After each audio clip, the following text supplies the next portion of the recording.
lock the door when I leave. Yeah, you go ahead and do what you have to do. I'll be fine. Alone, but fine. In a cabin straight from a horror movie.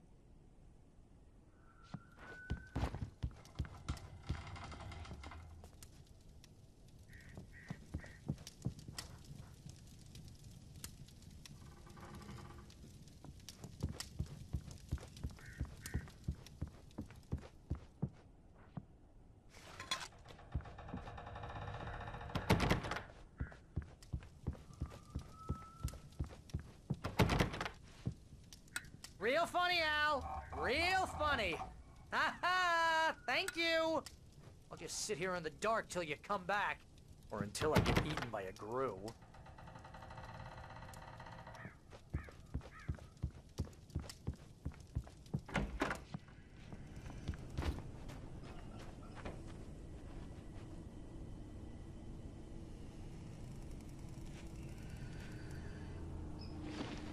I'll wait here, Al. I'll hold down the fort. I'll be with you in spirit every step of the way, Al. Watching the door now.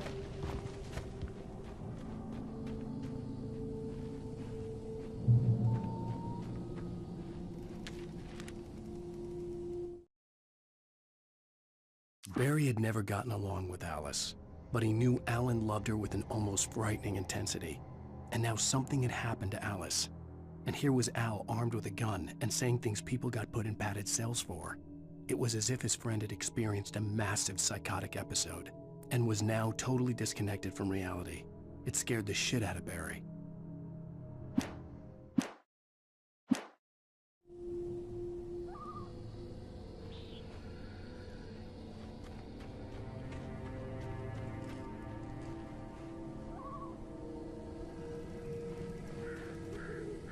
Barry had the keys to the car he rented. It wasn't a long walk to the visitor center, and it wouldn't be any use to me in the forest.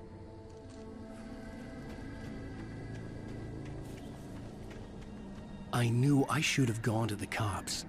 This wasn't the smartest thing I'd ever done, but I was still angry with Barry for trying to talk me out of it. These people had called me right in the sheriff's station. The cops wouldn't scare them, and they had Alice.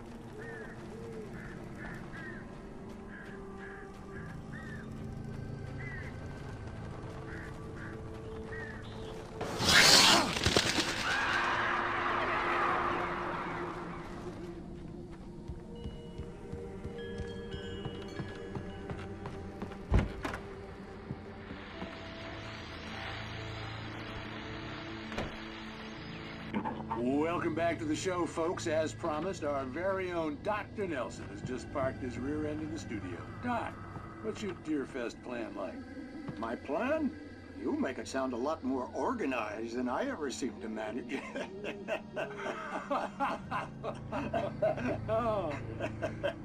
No plan, really. Just taking the atmosphere. I'm getting a little too rickety to do much more than that, you know. Oh, tell me about it.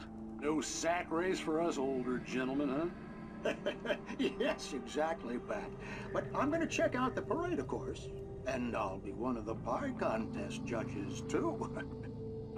Well, that takes a different kind of constitution. Oh, yeah. It's my kind of exercise. Now, Doc, seriously, you're in pretty good shape, though. You're the outdoors type. I know for a fact you're an avid fisherman. That's right. Matter of fact, just caught a heck of a largemouth bass early this morning. But you're not taking part in the fishing contest? No, not this year. See, Pat, I'm just not that competitive anymore. Now I just like to take my time and enjoy the peace of it. It's no fun if I need to worry about what I'm catching, you know? Well, considering your track record, the participants are probably pretty happy you feel that way. Well, Pat, that's kind of you to say.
Crime and punishment. The cancer and cure of civilization. But some crimes are impossible to punish, especially in Night Springs. Tonight's episode, The Man in the Mirror.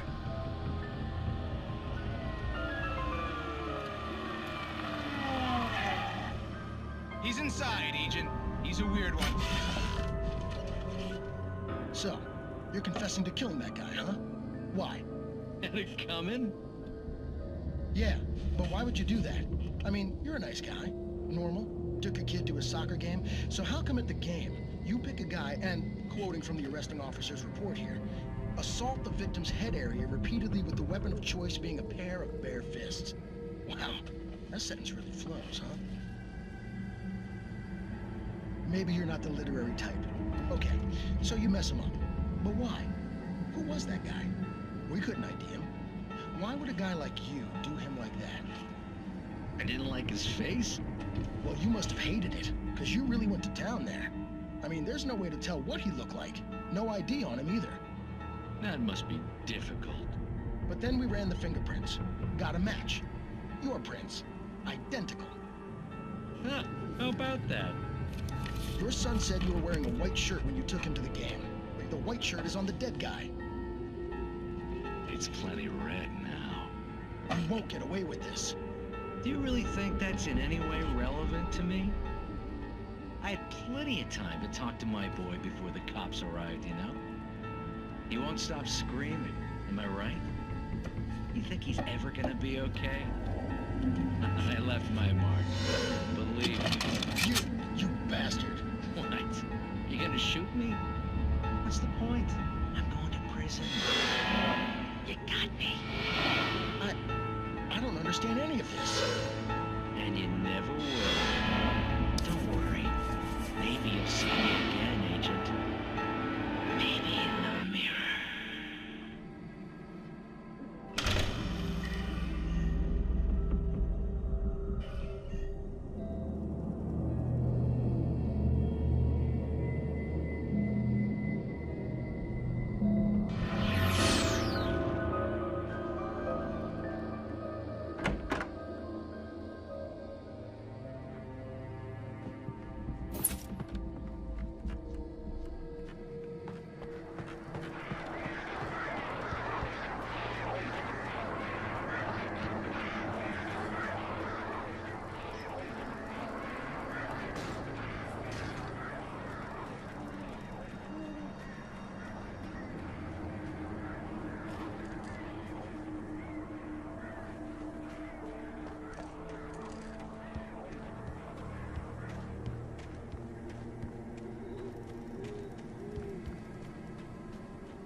Rose knew that Rusty was in love with her, and she liked him too.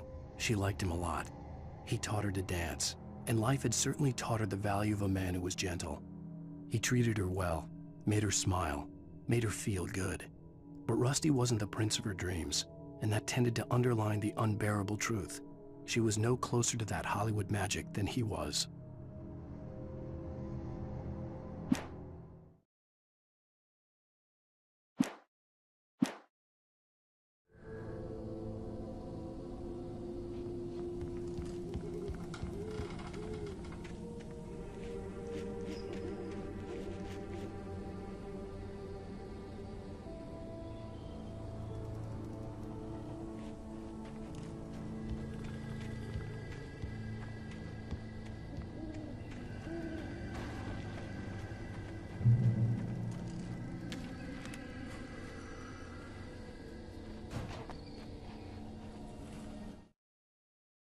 The air in the visitor center was heavy with an awful smell, as if some rotten drowned thing had crawled up from its grave.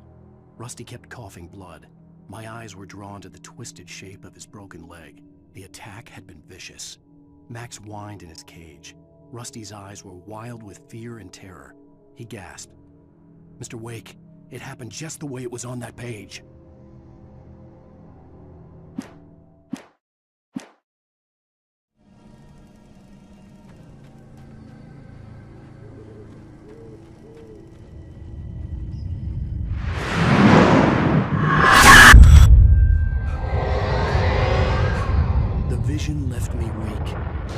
no head injury.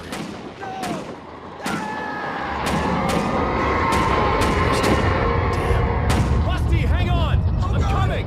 Please, help me!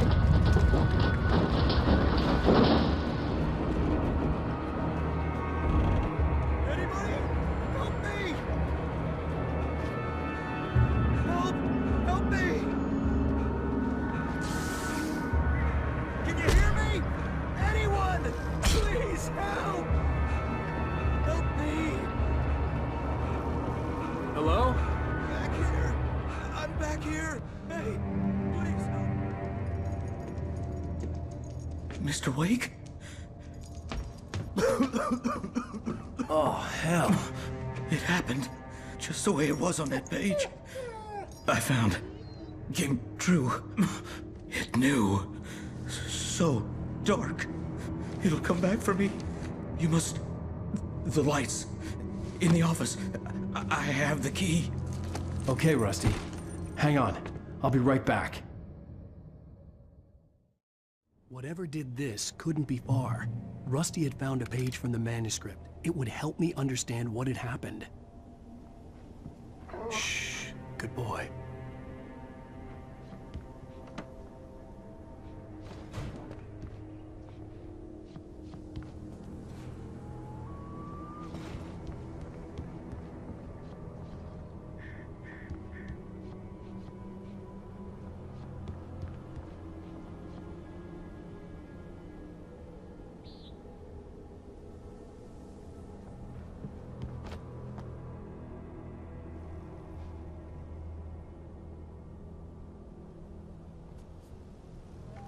The only way to make sure that Rusty was safe was to get the power running and the lights back on.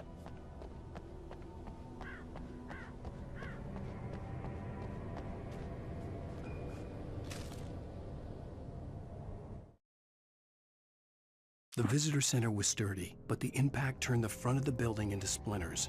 Rusty was thrown across the lobby like a rag doll and hit the far wall hard. It didn't hurt until he tried to move and saw his leg bend the wrong way. Felt the broken ribs stabbing him on the inside. Rusty howled in pain and fear, suddenly afraid to die alone.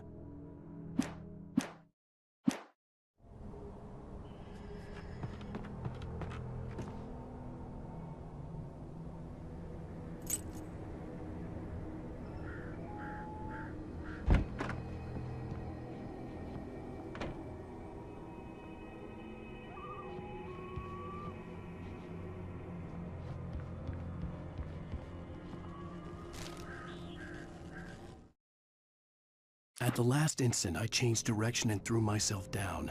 The axe splintered the trunk of a tree. I stumbled into the pool of bright light. My lungs burned. I was too exhausted to move. I tensed as I waited for the killing blow, but it never came. I raised my head. Nothing moved in the darkness beyond. For the moment, bathed in the cold light, I was safe.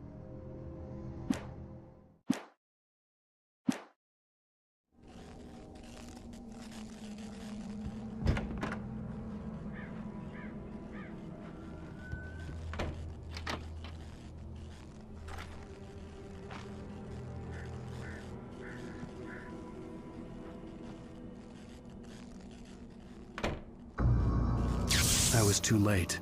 Someone had destroyed the circuit breaker. There was no way to get the lights back on. Rusty!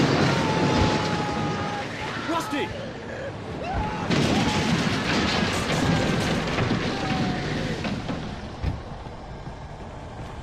The ground was covered with oily patches that looked like liquid darkness. I just need hunting licenses.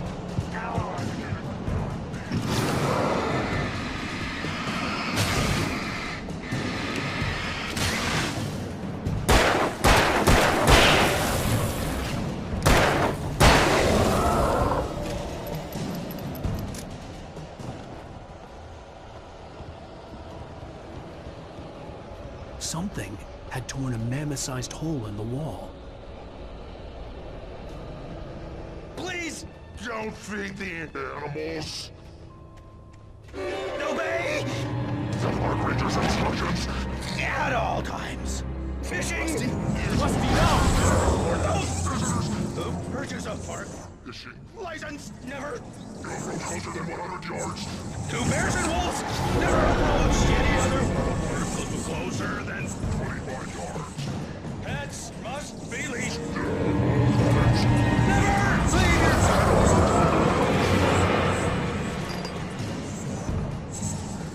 It is Against the law. to remove any Natural objects. or historical artifacts from the park. Gross. This includes even you may Find along the river. or even simple berries.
Forget about it, Barry. It's just me going crazy.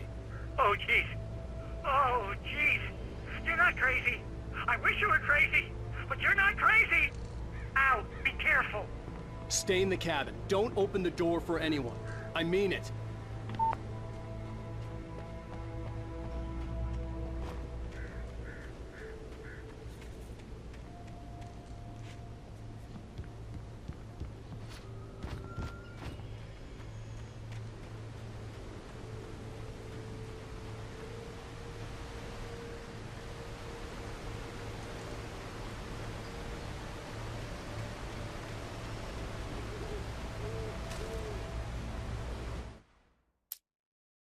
In that last instant of consciousness, Rusty thought about Rose. He was older than she was. Rose was barely out of her teens, but she made him feel young and forget what a train wreck his long-dead marriage had been. He still wore the ring. He'd been waiting for her to tell him to take it off. Now she never would.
Lover's Peak was at the far end of the nature trail.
Nobody in Bright Falls seemed to know where Al was, but Rose, the waitress at the diner, had seen him. From what Barry could tell, Al pretty much fell off the face of the earth when he left the diner. Rose was just the kind of fan that Al hated, but she really tried to help. She was smart too, knew a lot about what was going on in the town, knew a lot about Al, even knew who Barry was. Barry liked her. That was no big surprise. When it came to women, Barry and Al rarely saw eye to eye.